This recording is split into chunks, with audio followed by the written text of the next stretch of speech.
Okay, so first YouTube video, and we're gonna be reviewing this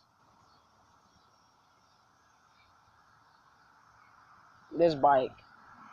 It's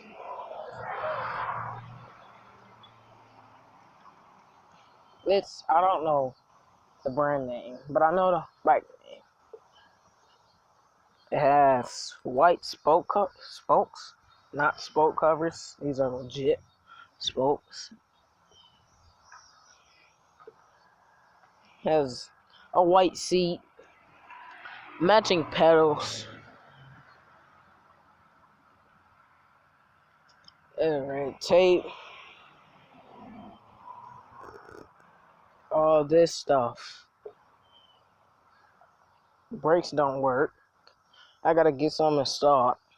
Probably not. I'm trying to grind. I'm just trying to get a lot of subscribers.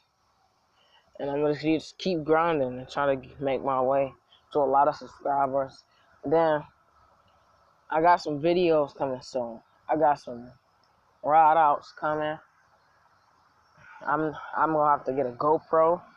I'm gonna start recording on that.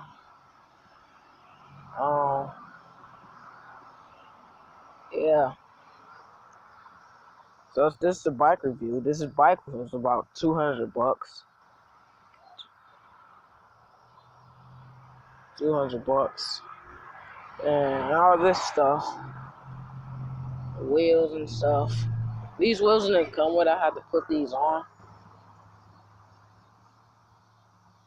Crank was bent. I had to, Yeah, but that's it. Ride out videos. GoPro, I need that. I gotta get that. I have a cameraman doing wheelie, surf, all that stuff coming soon. This is just the beginning. And I'll see y'all later.